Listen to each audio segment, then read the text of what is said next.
안녕하세요. 뽀얀거탑의 아나운서 류일합니다. 여러분 건강하게 잘 보내고 계시죠? 오늘도 조동찬 선배님과 함께 하겠습니다. 선배님 안녕하세요. 네, 안녕하십니까. 네, 날씨가 이제 여름 같네요. 아, 그래요? 네, 좀 왜 이렇게 더운지 모르겠어요. 혹시 갱년기 아니에요. 아니 혹시라니 물어보는 거지 물어보지. 갑자기 화내는 것도 갱년기 증상이더라고요. 그러니까요. 자, 오늘 웬일로 메일도 좀 많이 들어오고 네. 응원의 글도 들어오고 네, 어마어마하네요. 예. 인생은 그런 것 같아요. 그러니까 볕들 날 있어요. 네. 뽀얀거탑에도 볕들 날 있다. 아무것도 없는 날이 대부분이었다. 이렇게 풍성한 날도 있네요. 네. 일단은 기자님께 꼭 드리고 싶은 말이라서 남기는데 네. 한번 소개를 해드릴까 합니다. 제가 제목을 달았잖아요. 이 사연에? 응. 뭐라고? 오빠는 바로미터.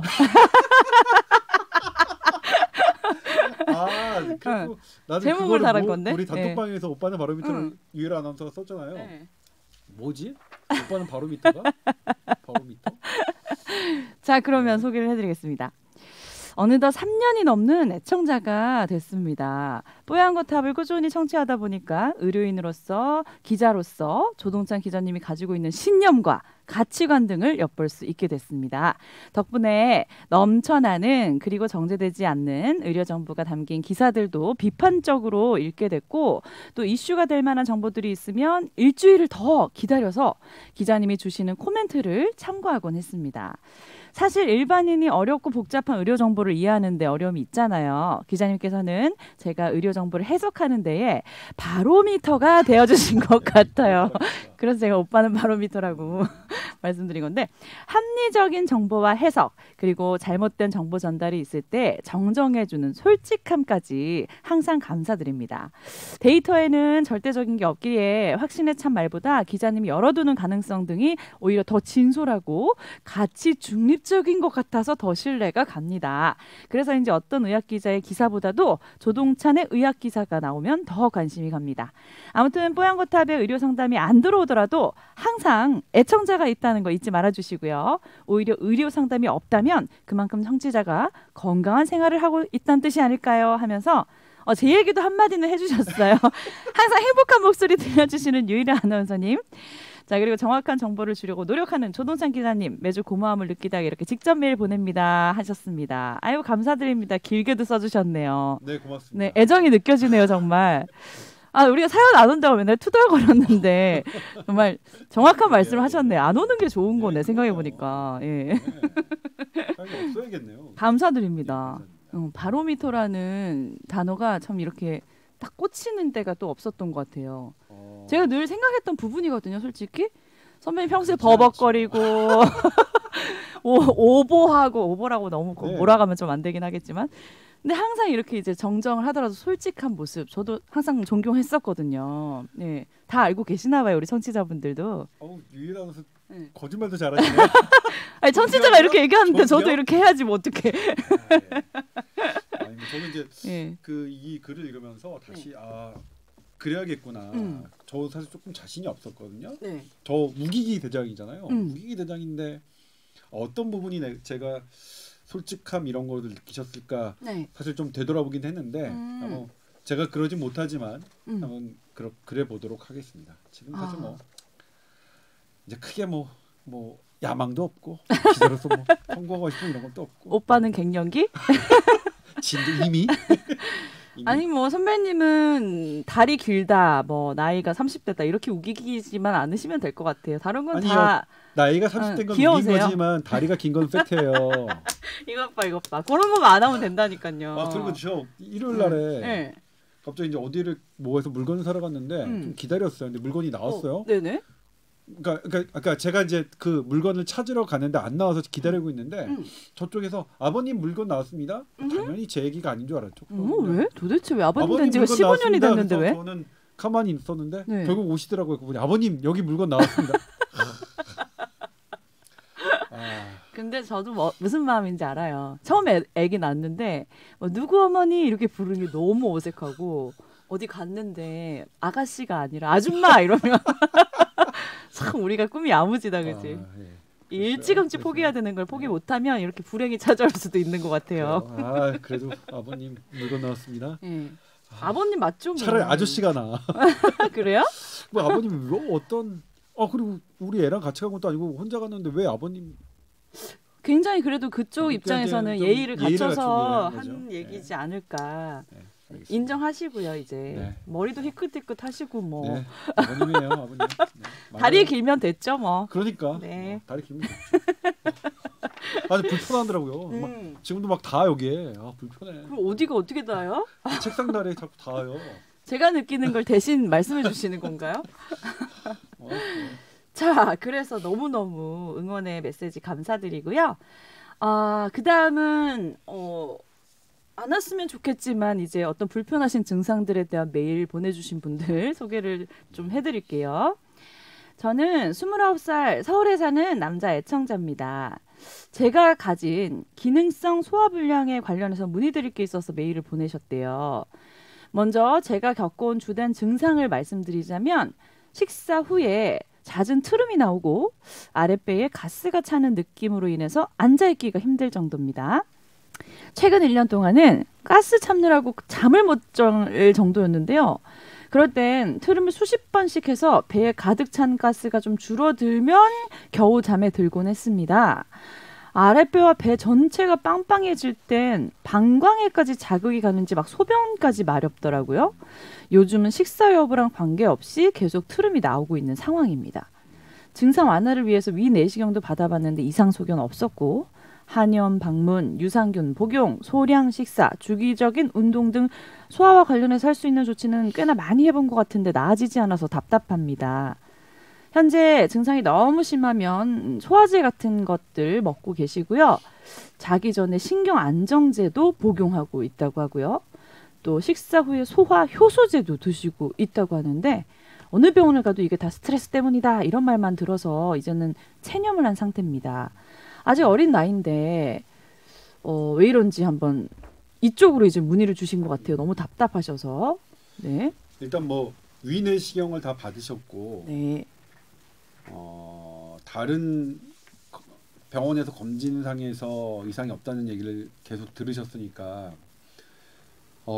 제가 드릴 수 있는 말씀이 네. 많진 않아요. 근데 하나 하자면, 그러니까 우리 배에서 가스가 차는 흡입하는 가스는 이제 뭐 대장에서 많이 뭐 균에 의해서 가스가 생성되는 것도 있지만 네. 대부분은 우리가 들이마시는 그런 거거든요. 그런 부분에 대해서 뭐 이거 어떻게 해야 될까? 이제 먹는 습관 뭐 이런 거랑 관련이 있는데 네. 하는 건 해보세요. 네. 그냥 음식을 조금 평소보다 파격적으로 좀 천천히 드셔보시는 거. 소량 식사는 해보셨다는데 그러면 천천히 천천히. 그러니까 양도 적기를 천천히 드시는 걸 한번 시도해 보시고, 만약 이것도 이미 하셨으면 뭐 별 도움 안 될 수도 있겠고요. 네. 그 다음에 사연 주신 것 중에 내시경 전에 먹는 약이 뭐 그걸 먹을 때는 훨씬 더 신기하게 잘 주무셨다고 그랬잖아요.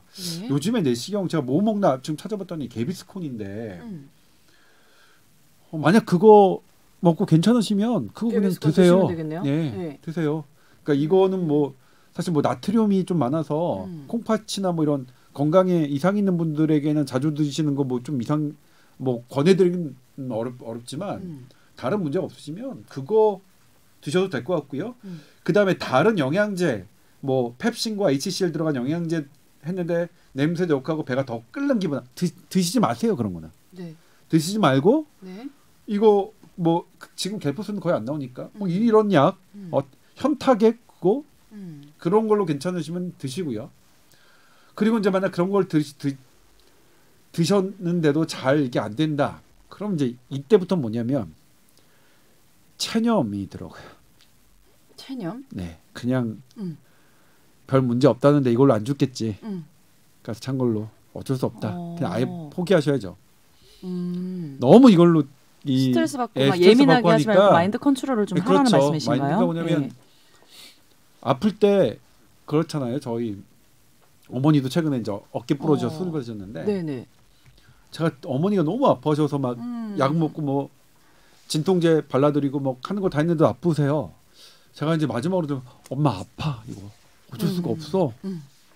그냥 아픔을 인정해야지. 네. 근데 엄마 나아가고 있으니까 이 엄마가 아픈 게 이게 뼈가 잘못 굽거나 잘못되는 거 아픔이에요. 이거는 되게 위험한 사인인데 이 뼈는 나머지 하고 엄마가 조금씩 나아지니까 이거 조금 시간을 두고 기다리자. 그러니까 이게 진짜. 이렇게 가스 차는 게 위험의 신호면 위내시경이나 다른 검사에서 나왔겠죠. 근데 네. 위험의 신호는 아니라는 거 아니에요? 근데 지금 이것 때문에 너무 뭐 잠을 못 주무실 정도로 그렇다면 해보신 것 중에 예를 들면 유산균 복용하지 말고 뭐 아니면 딴 걸로 떠먹는 거나 딴 걸로 조금 바꿔보시는 것. 그다음에 소량 식사를 빨리 드시는 거면 만약 아주 천천히 하시는 것. 그다음에 주기적인 운동이야 뭐 무조건 좋은 거죠. 이거는 설령 트름이 안 나아지더라도 좋은 거니까요.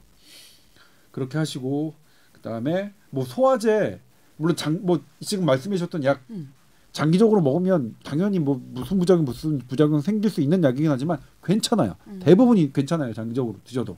그런 걸로 드셔서 괜찮으면 그냥 드십시오. 그리고 그렇죠. 아마도 선생님들이 이제 스트레스라고 했던 데는 이유가 있을 거예요. 그러니까 그래서 그렇게 하고 대신에 네.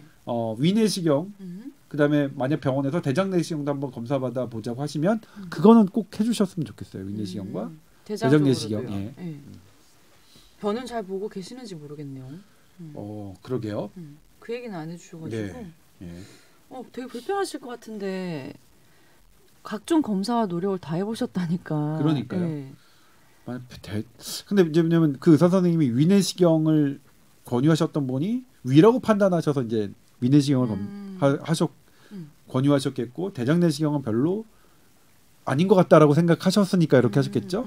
근데 한번 뭐 기회가 되시면 위내시경, 대장내시경도 한 번쯤 다시 받아보시는 것도 좀 권해드리고 싶습니다. 네, 정말 스트레스가 많으신가 봐요. 조금 마음을 편안하게 가지시고 천천히 한번 마인드 컨트롤도 해보시고. 근데 사실 뭐 마음 편안하게 가진다는 게 제가 이제 제 삶의 그 아버님 되고 난 다음부터 이제 생기는 건데 마음을 편안하게 하는 게 무엇일까? 그러니까 예전에는 뭐 하자 저 되게 욱하잖아요. 막 정말 대놓고 욱하시잖아요. 대놓고 욱하잖아요. 선배님 어떻게 하세요 그럴 때? 그래서 이제 근데 대놓고 욱할 형편이 못 돼요 제가. 일단은 제가 체력이 의리고 체력도 안 되고 네. 그 불편한 거 너무 싫고 그래서 이제 제 스스로 생각한 거는 이 포기예요. 내가 이런 부분을 내가 컨트롤할 수 없음을 포기하자. 나는 이거 못해. 특히 사람에 관한 거. 저 사람 내 맘대로 안 돼. 정말 내 맘대로 됐으면 저렇게 안 되겠. 저런 행동을 하지 않겠으면 좋겠어. 저런 말 안 했으면 좋겠어. 저런 기사 안 썼으면 좋겠어라고 막 하는데 아니야. 다른 사람이면 어차피 내 맘대로 안 된다. 그래서 그냥 포기가 방법인 것 같다. 네, 저한테는요. 저는 그거 20대 때부터 느꼈잖아요. 웬만한 거 다 포기하고. 그래서 얼굴이 그 성숙미가 그때부터 있었구나. 그러니까 젊었을 때부터 어머님 뭐 아줌마 이 이유가 있었구나. 아니 외모만 포기 못 하겠어요. 근데 유일 아나운서는 상당히 강하죠. 멘탈이 그래서. 아니 근데 계속 어릴 때부터 늘 생각을 해봤는데 안 되는 거를 계속 생각해봤자 해결이 안 되더라고요. 그러니까 그냥 돌아가고 생각 안 하고 오히려 그냥 포기하고 있다가 시간이 지나면 되는 건 되는 거고 안 되면 그냥 안 되는 거고. 맞아. 그게 되게 뒤끝이 아예 없는 막 쿨한 딱 뭐 안 되는 건 말고 몰라 씨 뭐 이렇게 생각하는 거죠. 몰라 씨. 저는 그게 최근에서야 저는 시도를 해봤는데 이게 너무 불편하거든요. 뒤끝이 있는 거. 네네네. 무라카미 하루키 무라카미는 아니고 무라는 당구였는데 무라카미 하루키가 본인의 에세이집에서 나왔지만 글을 본인이 왜 잘 쓰느냐 뒤끝이 있기 때문에 쿨하지가 못하기 때문에. 그러니까 이게 뒤끝이 있는 사람들이 글을 쓰거든요. 그렇지. 그 감정을 디테일하게 계속 생각하니까. 그러니까 저는 글도 못 쓰면서 뒤끝이 있어요. 최악이네요. 최악이죠.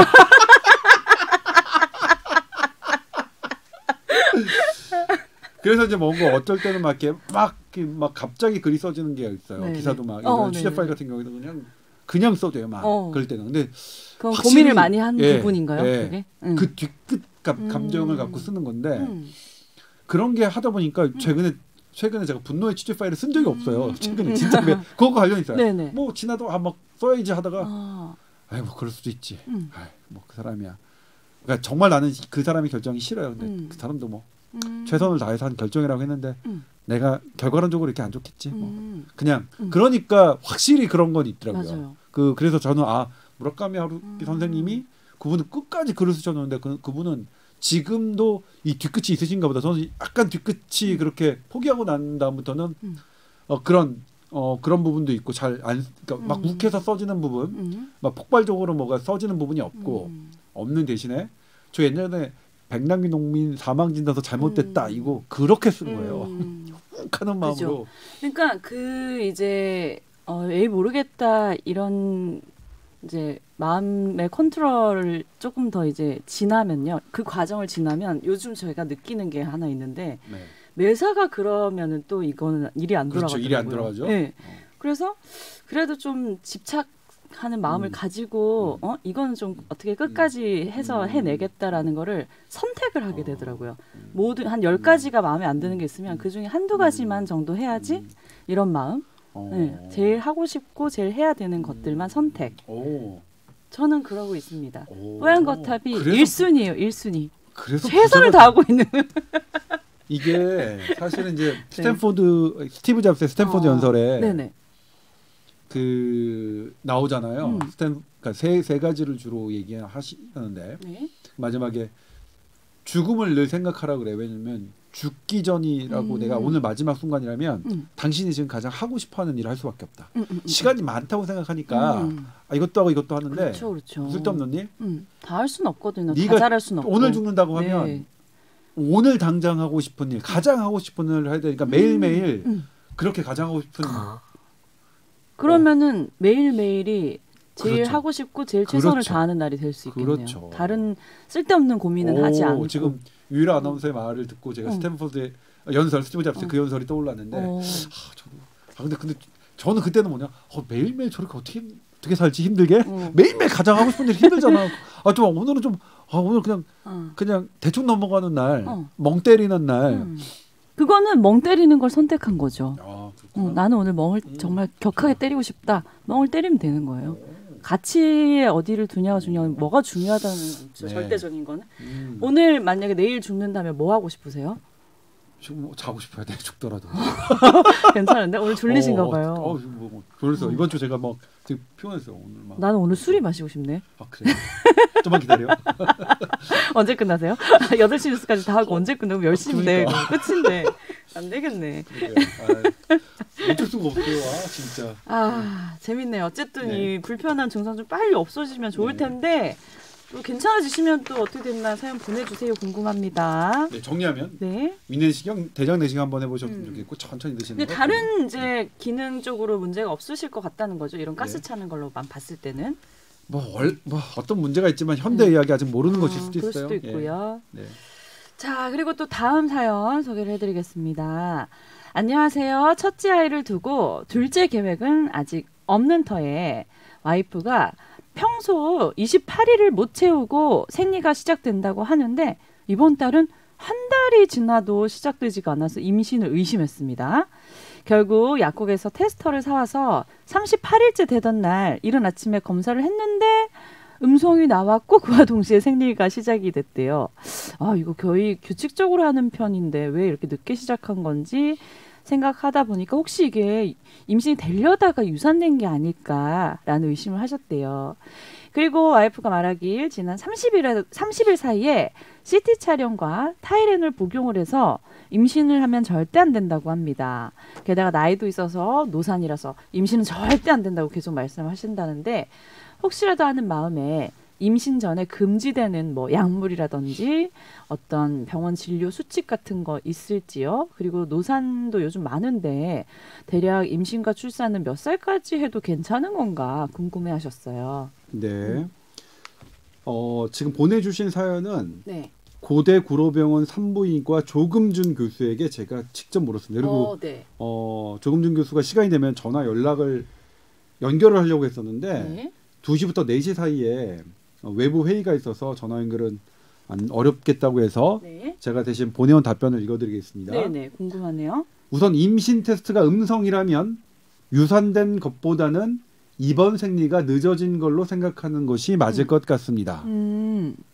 일반적으로 임신 전 CT 등 방사선 노출은 문제가 되지 않습니다. 괜찮다는 거예요. 네. 여기 뭐 그러니까 당연히 임신을 계획하신다면 지금부터 네. 엽산을 복용하는 게 중요합니다. 엽산 챙겨 먹는 건 많이들 아직 알고 계시잖아요. 그리고 당연히 드시는 약이 있다면 처방한 의사와 임신 위험성을 상의하시면 됩니다. 네. 출산 횟수와 관계없이 노산일수록 다양한 위험이 증가할 수 있습니다. 하지만 잘 관리한다면 충분히 임신하실 수 있습니다. 그러니까 내가 파경이 된다면 네. 그 외에는 임신이 가능하지 않겠지만 그러면 다 가능하고 위험성은 따르지만 현대의학이 다 커버할 수 있다.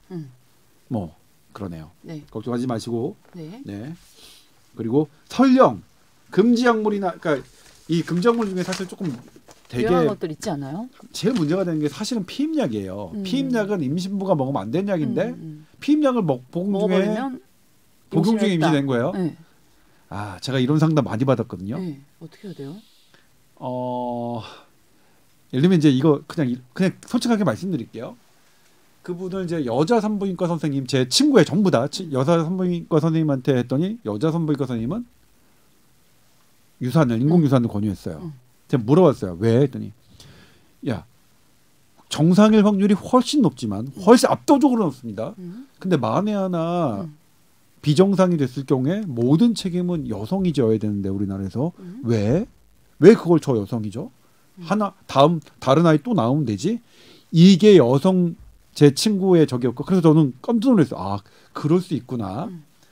그 다음에 남성 산부인과 의사한테는 아니 당연히 의학적으로 따지니까 압도적으로 높아요. 정상일 확률이.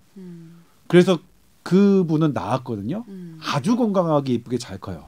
그러니까 설령 그런 위험성이 있는 것도 계산할 수 있으니까 물론 이 부분은 저는 그때 지금도 그렇지만 정답 없다고 생각해요. 어떤 선택이든 저는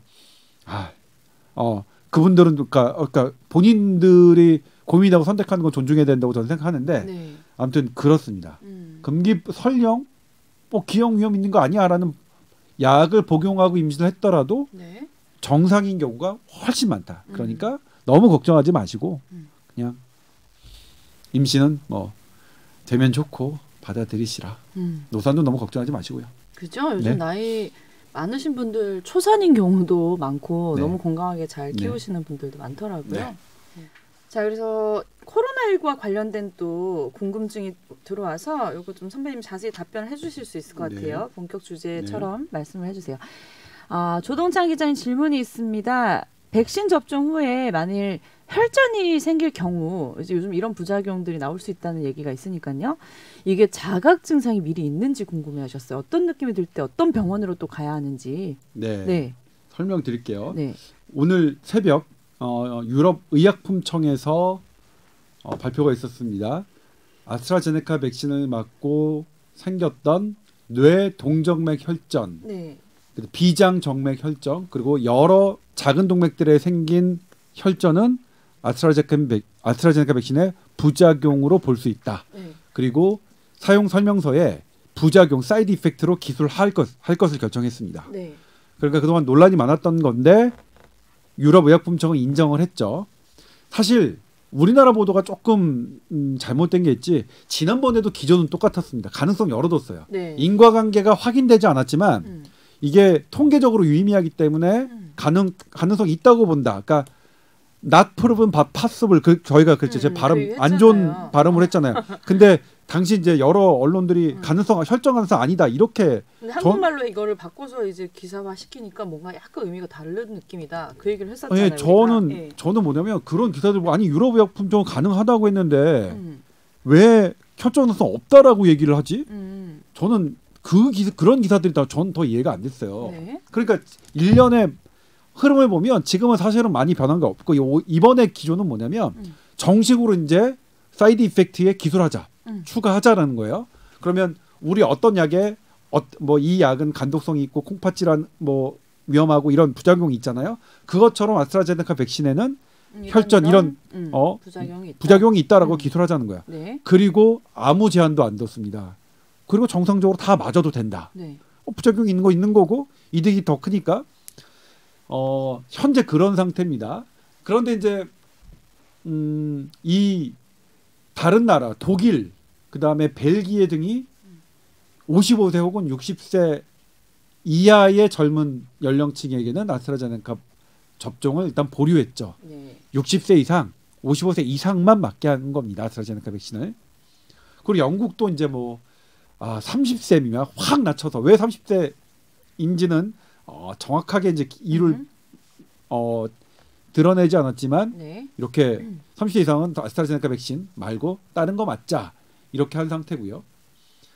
그럼 이제 우리나라는 유럽의약품청이 이렇게 새벽에 어떤 결과를 발표하기 전에 어젯밤에 갑자기 아스트라제네카 백신 60세 미만 접종을 보류했죠. 어제 갑자기 보류했습니다. 그건 이제 여러 그 아스트라제네카 백신에 대한 네. 이런 국민의 우려가 있고 마침 어젯밤에 예방접종 자문위원회가 열렸는데 그 위원 중에 어떤 분들이 아스트라제네카 백신 60세 미만을 일단 보류하자라고 하셨는데 그렇게 의견이 모아졌나 봐요.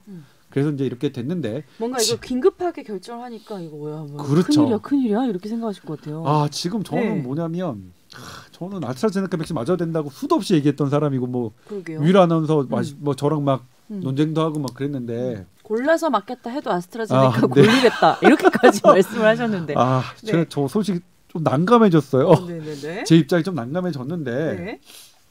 그럼에도 불구하고 일단 아스트라제네카 백신은 중단할 이유는 없다고 저는 믿어요. 그렇게 느껴지는데 다만 이제는 아스트라제네카 백신을 걱정하시는 분들 그런 분들을 존중할 필요는 있겠다.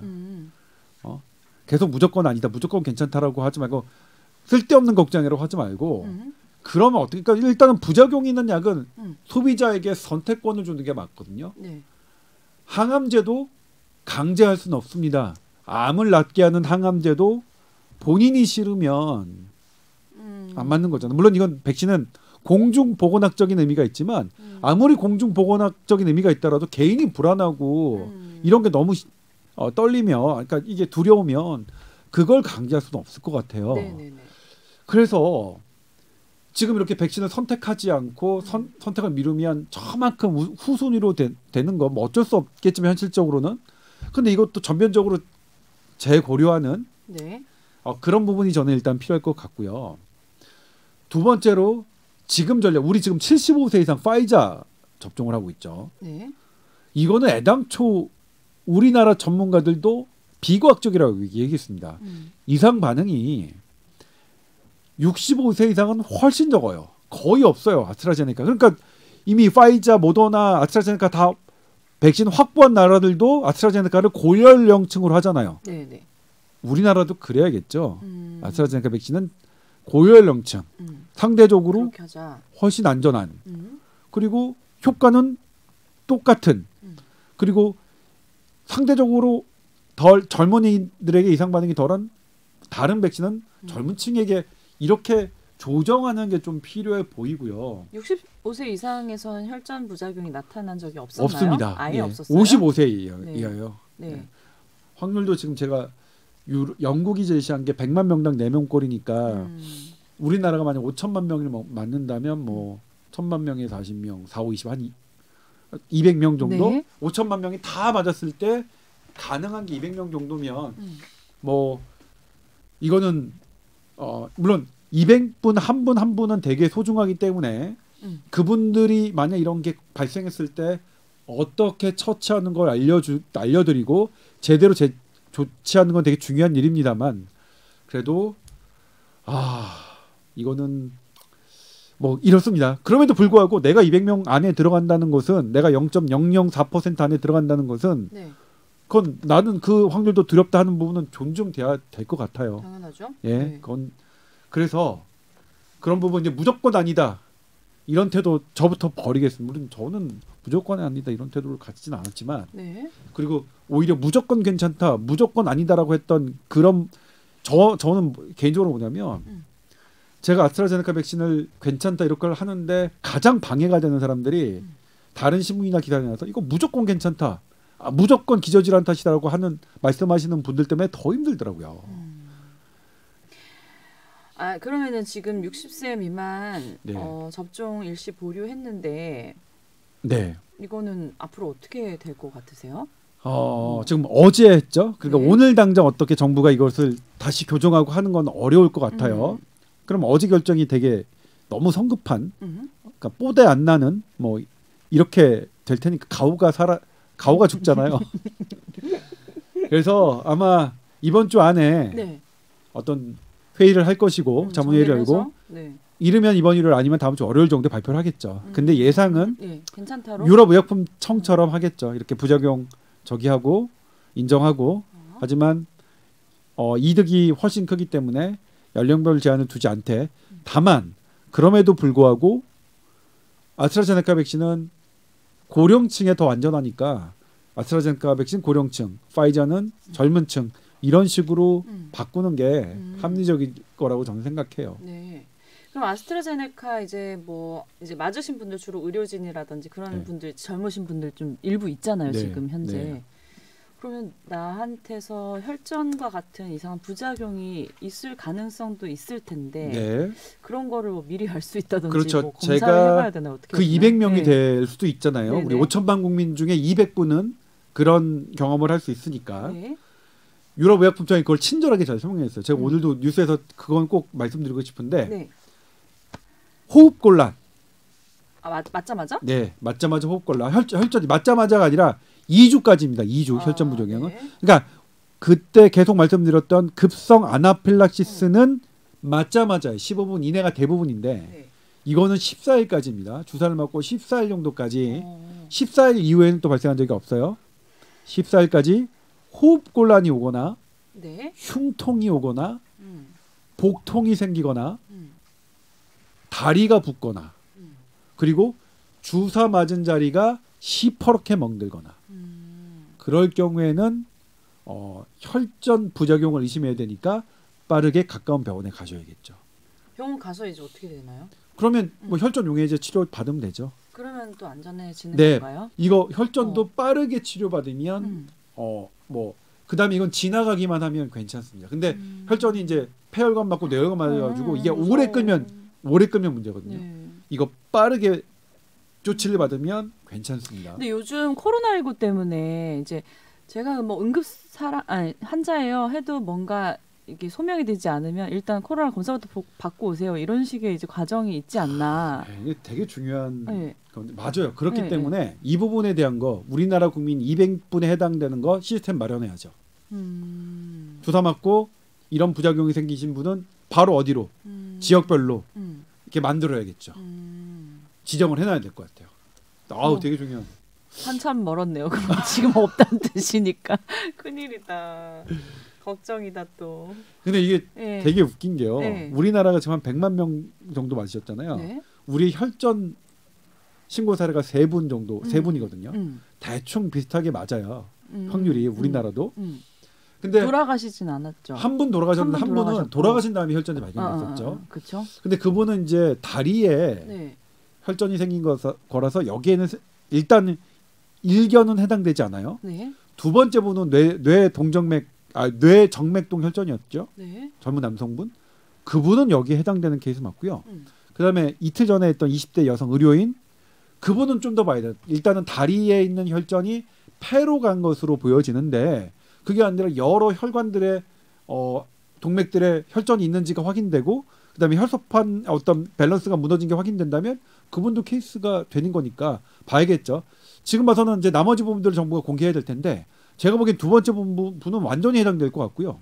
첫 번째 분, 세 번째 분 잘 조사해야 될 것 같고 그다음에 여기서 또 확장해서 이렇게 혈전 부작용이 모든 혈전은 아닙니다. 이렇게 희박한 특별한 특수한 혈전에 대해서 인정받은 것에 받았는데 그냥 조금 혈전 부작용 사례가 인과관계가 확인되지 않은 거 상관없는 혈전도 드무니까 그냥 백신 맞고 이렇게 발생하는 것은 그냥 폭넓게 치료비 보상해주고 하는 거 어떨까 싶어요. 그러게요. 젊은 사람들이 또 혈전으로 갑자기 어떤 증상이 나타나는 경우는 더 드물죠. 더 드무니까. 그렇죠. 그리고 그 젊은 사람이 걸어 다니면서 이 혈전이 생기는 건 되게 어려우니까 대부분 젊은 사람들은 저기거든요. 원래 매우 드문 본인이 갖고 있는 혈소판 질환이 있다거나 아니면 혈소판에 영향을 주는 약을 복용하고 있다거나 이거 아니면 되게 드물기 때문에 이번에도 그러니까 아주 명확하게 딱 떨어지게 확인되지는 않았지만 유럽의약품청의 결정은 그런 걸 인정한 게 아닌가 싶어요. 참 우리가 진짜 이 매주 이제 얘기를 하다 보면은 어떻게 하다가 어떤 주는 괜찮겠네 했다가 그 다음 주는 또 어떻게 했다가 왔다 갔다 하고 있는 것 같아서 저희도 저희 코로나 말고 다른 걸 좀 하고 싶은데 정말 이번 주는 어쨌든 뭔가 또 불안하네요. 이게 갑자기 일시적으로 고려도 됐고 저희에게 이제 저희가 취재하면서 느껴지는 거는 불안감이 당초 예상했던 것보다 훨씬 더 큽니다. 이거는 뭐 강제할 수 있을 정도가 아닌 것 같아요. 그래서 이거는 불안은 불안대로 존중해 드려야 된다고 생각해요. 그리고 아직 우리가 그래도 다행스럽게 물량이 풍부하지가 않잖아요. 우리 차례 아직 멀어서 좀 고민할 시간이 좀 있어. 그러니까 더 정리하고 할 수 있어요. 물량 없어요. 뭐야 순서 멀었다고 뭐 내일 아닌 거야 뭐야. 그러니까 좀 더 정밀하게 생각해 볼 시간이 있다는 거죠. 벌써 맞은 분들은 어떡하라고. 맞은 분들 그러니까 2주 내에 2주 지나셨으면 걱정하실 필요 없고요. 65세 이상이면 걱정하실 필요 없고요. 2주 안 되셨으면 자세히 한번 2주 안 되셨으면 뭐 이런 책 말씀 관찰하시면 되고요. 지금 선거 이제 지났잖아요. 사회적 거리두기 이거 단계 뭐 좀 변화가 있을 예정일까요? 아니요. 지금 올리기는 너무 부담스러워해요. 그래서 이제 거리두기 강도는 그대로 하면서 내부에 좀 디테일을 조금 변화시키는 뭐 이런 쪽으로 가다가 잡고 있는데 그러니까 우리가 제일 절감하는 게 뭐 4인, 10시 이런 거는 이제 아직은 안 바뀐다는 거네요. 그리고 이제 이거를 강도를 더 세게 하건 낮추건 간에 뭐냐면 최근에 3개월은 강도를 세게 하나 낮추나 환자 수 예민하게 반응하지 않아요. 제가 정말로 싫은 게 전문가라는 분들이 막 페이스북에 좋아요 막 받는 분들이 사회적 거리두기를 너무 아직도 해야 된다 막 이런 식으로 막 해요. 근데 제가 어떻게 비유를 했냐면 고3 학생한테 공부 열심히 하면 서울대 갈 수 있다. 유일 아나운서처럼 할 수 있잖아. 그러니까 잠만 자고 공부해. 밥도 먹지 말고 공부해. 그게 가능합니까? 아무리 좋은 정책도 하는 사람이 할 수 있을 만큼을 해야 됩니다. 지금 그러니까 제발 그리고 지금 과학적인 이렇게 사회적 거리두기 단계가 늦췄다 낮췄다에 별로 영향을 받지도 않아요. 환자 수가. 지역별로도 또 다르니까 그렇죠? 그런 말씀 좀 그래서 계속 국민 탓하고 전부 다 우리 국민들이 잘못해서 이렇게 말씀하시는데 제가 말씀드릴게요. 제가 이건 진짜 분노에 차서 말씀드리는데 우리 국민 얼마나 잘하시냐면 세계 4차 유행 다 가고 있고 그나마 조금 선방하고 있는 나라가 그래도 백신 접종 20% 30% 맞은 국가예요. 우리나라 2%밖에 안 되는데 대단히 잘 선방하고 있는 거예요. 올라가긴 하는데 어디다도 우리 국민 탓을 해요. 지가 무슨 저기라고 왜 함부로 계속 국민 탓, 국민이 아니한 탓, 방심한 탓이라고 왜 국민 탓합니까? 이렇게 열심히 해주셨는데 세상 전 세계에서 이렇게 열심히 해주신 국민이 어디 있습니까? 그러니까요. 저는 정말 싫더라고요 정말. 정말 가서 막 멱살 잡고 싶어요. 너 정말 그러지 마. 네가 의사라고. 네가 감염내과 의사라고 함부로 국민 탓하지 마. 그리고 제대로 알지는 못하면서. 탓을 할 게 없는 게 수칙을 어기시는 분들을 거의 못 봤어요. 저는 매일 한강 나간다 그랬잖아요. 사실 선배님 처음부터 야외는 또 안전한 편이라는 말도 많이 하셨는데도 지금도 맞아요. 한강에 현장에서도 마스크 내리고 계신 분이 한 분도 안 계세요. 네. 네. 지금 우리 400명, 500명 박스권 가다가 700명 정도로 했는데 이게 1000명, 2000명 될 수 있어요. 저는 어떤 생각이 드냐면 1000명, 2000명이 된다 하더라도 네. 우리 국민들 탓하면 안 된다. 그리고 또 하나 좀 다행스러운 거는 네. 지금 현재 환자 700명까지 늘었는데 사망자 수 한 자릿수고요. 제가 어제 방역당국에 물었거든요. 중증 환자 병상 충분히 여유 있대. 왜 그러냐 했더니 다 그 젊은 층에서 주로 많이 발생해서 환자들 대부분 다 경증이래요. 네. 그러니까 아직 우리 이 코로나19 환자 수가 늘긴 했지만 이런 부분이 있어요. 물론 1000명, 2000명 안 갔으면 좋겠어요. 네. 안 갔으면 좋겠는데 정말 그런데 그럴지언정 국민들 탓은 내 더 이상 안 했으면 좋겠어요. 누가 어디 가서 주사 맞고, 그러니까 누가 어디 가서 막 잘 못해서 그런 거더라. 아 그렇게 발표하고 그런 식으로 몰아가는 거는 너무 만약 사실 그런 분들은 좀 야속하긴 하죠. 우리 다 힘들게 살고 있는데 그렇게 수칙 안 지키시는 분들. 근데 그런 일부의 분들 가지고 그러니까 자기 생업 포기해가면서 열심히 수칙 지키시는 대부분의 국민들에게 나태해졌다, 뭐 방심한다 이렇게 표현을 쓸 수 있는 겁니까? 저는 그 부분 너무 화가 나요. 저 옛날 학교 다닐 때 이제 예를 들면은 학교에 갔어요. 결석한 애들이 있는데 결석한 애들을 나무라면서 왜 쟤네를 결석했어 이거를 출석한 애들한테 혼내잖아요. 그렇죠. 선생님들이. 그렇죠. 진짜 억울했던 적 많아요. 그렇죠. 우린 잘하고 있는데 왜 저 소리 우리가 듣고 있어야 되지? 이런 것들. 네. 아무튼 예, 우리 국민들 열심히 해주셨고요. 그리고 아스트라제네카 백신은 참 제가 어떻게 참 면목이 없어졌어요.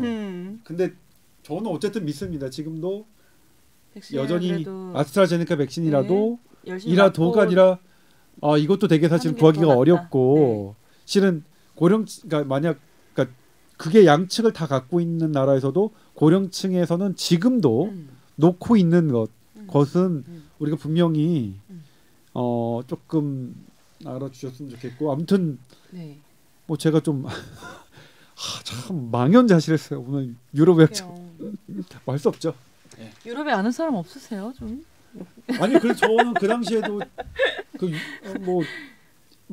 그런 거 곤란하다고 하지 말라 그러죠. 그런 발표. 아니 우리나라 이제 백신 접종 물량 어느 정도 들어온지 시기는 이제 접종 이제 얼마만큼 진행되면은 많이 맞을 수 있는지 아직도 좀 조금 불투명해요. 네, 그러니까 지금 뭐 2분기까지 1,200만 명 목적인데. 근데 이렇게 되면 에이지 말고 모더나나 화이자 쪽으로 조금 더 물량을 더 확보할 수 있는 화이자 모더나는 더 어려워. 모더나는 되게 어렵고 아예 뭐 사실 되게 어렵고요. 네. 화이자도 쉽지 않아요. 네. 화이자는 이제 그러니까 모더나는 채널이 하나인데 채널 하나로 거의 지금 거의 어렵다고 보고 있고요. 화이자는 채널이 여러 개니까 유럽 채널, 미국 채널 다 가동하고 있는데 그것도 역시 쉽진 않은데 근데 그건 문제예요. 그 백신 생산국들이 백신을 독점하는 이거는 정말 문제거든요. 네. 정말 나빠요, 그거는. 네. 정말 자국민 우선주의거든요. 팬데믹에 대해서 선진국들 보건 선진국이 자기네들만 위하면 보건 선진국 아니죠. 그거에 대해서는 정말 다른 국가들이 연합해서 이건 목소리를 세게 내야 수 있는 부분이라고 생각합니다. 네. 자기가 생산했다고 자기만 한다? 그러면 나중에 어떤 식량 생산 국가, 약 생산 국가 이런 국가들이 전부 다 그렇게 해버리면 네. 못 살아. 국가가 안 돌아가요. 네. 안 돌아가니까 그 부분은 강하게 어쨌든 우리나라뿐만 아니라 국제적으로 좀 힘을 해야 될 것 같고 네. 어쨌거나 우리가 확보할 수 있는 물량 갖고 어떤 전략을 짤 건지가 더 중요해진 시기 같습니다. 일단 뭐 대부분의 사람들이 지금 우선순위 안에는 없으니까 접종을 하시는 분들 중에서 고민을 할 여지는 아직 있는 것 같아서 다음 주에 또 상황을 지켜봐야겠네요. 그러시죠. 또 네. 다음 주에 또 무슨 일이 벌어질까.